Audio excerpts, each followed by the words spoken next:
1 जुलाई से झुंझुनू विधानसभा में राजेंद्र सिंह हुड्डा आपको T20 मैच के लिए इनवाइट कर रहे हैं सर, इस पर आपका क्या कहना है?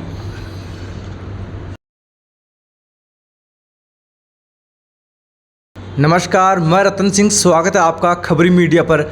आज हमारे साथ जुड़ गए हैं पूर्व विधायक शुभकरण चौधरी जी। सर नमस्ते। नमस्ते। लोकसभा चुनाव के वक्त आपने हर बार यही बात बोला कि अपने मतलब इस बार 4 लाख से पार की मतलब होगा, तो अब क्या हुआ सर? इसके पीछे क्या वजह रहा? चुनाव में हाँ, कोई भी व्यक्ति, कोई भी योद्धा जो मैदान में उतरता है और उसको अगर अपने भविष्य का या परिणाम का पता चल जाए तो आप बताओ, तो 8 साल का बच्चा परीक्षा दे सकता है? आपको इस परिणाम का पता चल जाए कि मेरे आने के बाद आपके साथ ऐसी कोई बात होगी तो आप यहाँ आओगे? चुनाव कार्यकर्ता का जिम्मा है, वो जनता को हर हाल में उत्साहित करे, उनकी कहीं उनको मायूस नहीं होने दे। और हर कोई व्यक्ति आशा लेकर चलता है कि 4 लाख पार होना चाहिए, लगता भी था हमको। अब नहीं है तो परिणाम कुछ और है, पूर्व की बातें कुछ और हैं। सर जाट समाज ने आप पर इतना भरोसा किया, इसके पीछे क्या कारण रहा सर? धन्यवाद दो जाट समाज को, आप सब लोग मिलकर कि उन्होंने इतना अच्छा काम किया। और क्या रहा, मैं तो सर आपको 20 दिन का टाइम मिला था उस टाइम पे, मतलब मेरे को तो 16 दिन का टाइम मिला था। 16 दिन का टाइम मिला था क्या? तो सर उन लोगों का ये भी कहना कि उन आपकी सेटिंग ऊपर तक है, तो सीट पहले क्यों नहीं लेके आए अब? मेरी सेटिंग जहाँ थी वहीं बिखर गई। जनता के साथ मेरी सेटिंग थी। आपको बताऊं रतन सिंह जी, ये लोग कुछ भी कहते होंगे, टिकट मुझे झुंझुनू की जनता दिलवाती है, विधानसभा में उदयपुरवाड़ी की जनता दिलवाती थी। ये सच्चाई है। चुनाव से पहले इतना उन्माद, इतना जोश मेरे कार्यकर्ताओं में रहता है और उस टाइम बेबाक बोलते हैं, इसके सिवा कोई जीत नहीं सकता।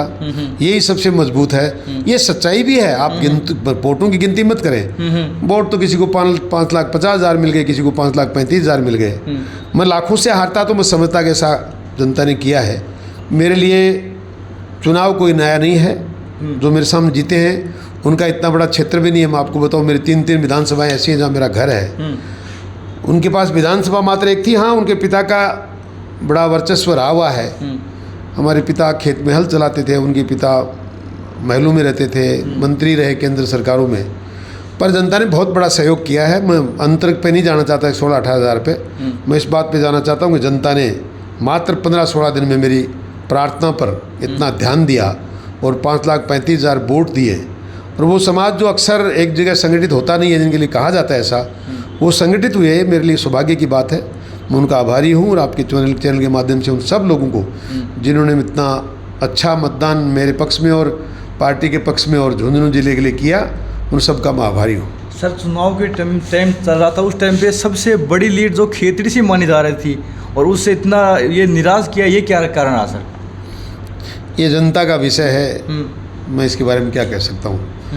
जो भूत है उसको आप लोग भी जानते हैं। भारतीय जनता पार्टी की स्थापना होने के बाद ऐसा नहीं हुआ, पर जो हुआ उसको नकार नहीं सकते, जो सबके सामने है। अब क्या किया जा सकता है? सर उनका कहना है कि हमारे साथ मुलाकात नहीं, हम सब मिलन नहीं हुआ, ऐसा उनका कहना है। ये तो मैंने आपसे पहले ही कहा, मेरे को समय नहीं मिला। तो राजेंद्र सिंह हुड्डा आपको T20 मैच के लिए इनवाइट कर रहे हैं सर, इस पर आपका क्या कहना है? 2020 मैच 2 प्रकार का होता है। एक स्वतंत्र लोग हैं जो अपनी टीम बनाते हैं और मैच खेलने उतरते हैं। एक ऐसी टीम है जिसका कोई स्पॉन्सर है, जिसके कोई कैप्टन है, जिसका एक सामूहिक संगठन है। वो टीम बिना अपने स्पॉन्सर के, बिना अपने कैप्टन के, बिना अपने कोच के अकेली नहीं उतर सकती, चाहे कितनी मजबूत हो। इसलिए मेरी टीम में और उनकी टीम में इतना सा फ़र्क है। वो स्वतंत्र हैं, वो कोच भी खुद हैं, स्पॉन्सर भी खुद हैं, कैप्टन भी खुद हैं और सब कुछ खुद ही हैं। मेरे साथ ये अलग है बात कि मैं एक पार्टी का सिपाही हूँ, मेरे साथ अलग प्रकार की व्यवस्थाएं हैं। इसलिए 2020 मैच हम करें, इसके लिए मुझे किसी की इजाज़त की ज़रूरत है, उनको किसी की इजाज़त की ज़रूरत नहीं है। क्योंकि मैं राजनीति में आया उस दिन से आपने देखा होगा, 1 बार हारूं, 2 बार हारूं, जीतूं, प्रधान बनूं, चाहे चेयरमैन बनूं, मैं भारतीय जनता पार्टी कमल के फूल के को साथ लेकर चलता हूं। उनका मैंने आपको पहले ही बताया, लोक जनशक्ति पार्टी से शुरुआत करी, बसपा में गए, कांग्रेस में गए, फिर बीएसपी में गए, फिर अब शिवसेना में गए, अब फिर कोई AIMIM में जा रहे हैं। तो वो स्वतंत्र हैं, उनका और मेरा मुकाबला इस तरह से हो नहीं सकता। हमारा मुकाबला करने के लिए ज़रूरी है कि मुझे मेरे स्पॉन्सर, मेरे कोच, मेरे ट्रेनर, मेरे खैरख्वाह जो मेरे पीछे खड़े हैं वो मुझे इजाज़त दें, फिर हम मैदान में आएँ, फिर बैटिंग और फील्डिंग करेंगे। कौन जीतता है कौन हारता है, सब पता चल जाएगा। सर, झुंझुनू की जनता वो बदलाव चाहती है विधानसभा में अब, और वो ये भी चाहती है कि आप उनसे मिलो। मैं जनता से मिल रहा हूँ। 1 जुलाई से झुंझुनू विधानसभा में धन्यवाद यात्रा निकालने वाला हूँ। उन जगह जहाँ मैं नहीं पहुँच पाया लोकसभा में, पहले वहाँ जाऊँगा, ढाणी में जाऊँगा, राजस्व ग्राम में जाऊँगा, गांव में जाऊँगा, और पूरे ज़िले में मुझे लगता है कि 15 से 20 दिन लगेंगे, महीना भी लग सकता है।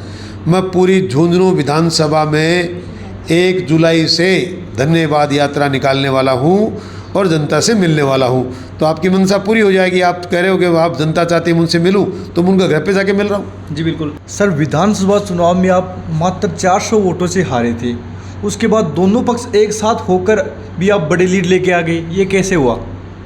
ये बिल्कुल सही है कि विधानसभा में मेरे खिलाफ 1.25 लाख वोट पोल हुए थे। 2 कैंडिडेट लड़ रहे थे, अब दोनों मिलकर मेरे सामने लड़ रहे थे। अब उस टाइम मैं 400 से हारा था और मैं 4000 से जीता हूँ। ये उदयपुर वाटी का बहुत बड़ा सहयोग है और आशीर्वाद है। इस बात के लिए वहाँ के लोग धन्यवाद के पात्र हैं। और ये सही कह रहे थे अभी आप लोग कि समय कम मिला, समय की ज़रूरत जहाँ नहीं थी, उदयपुर वाटी में प्रचार करने ही नहीं गया। नवलगढ़ में भी नहीं जा पाया, पर नवलगढ़ क्या मैं जन्मा हूँ, मेरी जन्मभूमि है। उदयपुर वाटी मेरी कर्म भूमि है। सूरजगढ़ में संतोष जी ने एक अच्छे कार्यकर्ता की हैसियत से गजब काम किया, तो वहाँ वो 36,000 माइनस के बाद 9,000 प्लस हो गए। बाकी जगह कहीं कमजोरी काम में रही, बाकी उदयपुर वाटी की जनता बहुत धन्यवाद की पात्र है। तो तब जब आधी उदयपुर वाटी के कार्यकर्ता जिले में काम करते घूम रहे थे, अगर वो सब उदयपुर वाटी में रहते तो करिश्मा ही कोई और हो जाता। सर, इस वीडियो के माध्यम से आप क्या संदेश देना चाहोगे?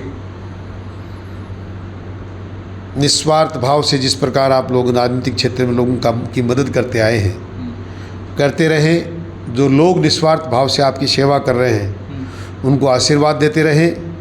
ईश्वर से मेरी बहुत गहरी प्रार्थना है, मेरे ज़िले में अमन और चैन रहे, मेरे ज़िले की जनता, मेरे मतदाता खुश रहें, स्वस्थ रहें। और जिस प्रकार बहुत शांतिपूर्वक माहौल में प्रजातंत्र का एक खेल संपन्न हुआ, इसी प्रकार हमेशा शांति से इस प्रकार के काम होते रहें, भाईचारा बना रहे, और हम लोग जनता की सेवा इसी प्रकार निर्बाध रूप से ताज जिंदगी करते रहें। ऐसा ईश्वर हमें आशीर्वाद दे, ऐसा हमें भगवान का आशीर्वाद मिले, और जनता भी हमें इसी प्रकार सहयोग करती रहे, और जनता हम पर भरोसा रखे। और आपके माध्यम से जनता को विश्वास दिलाना चाहता हूँ, जीवन जा सकता है पर हमारी सेवा कभी आपसे अलग नहीं हो सकती, इतना भरोसा दिलाना चाहता हूँ। अभी अपने साथ है शुभकरण चौधरी जी। आपकी इच्छा पूरी होने वाले सबसे मिलेंगे शुभकरण चौधरी। इस वीडियो के बारे में आपकी क्या राय, कमेंट बॉक्स में कमेंट कीजिए। ऐसे और वीडियो देखने के लिए हमारे चैनल को सब्सक्राइब कीजिए। धन्यवाद।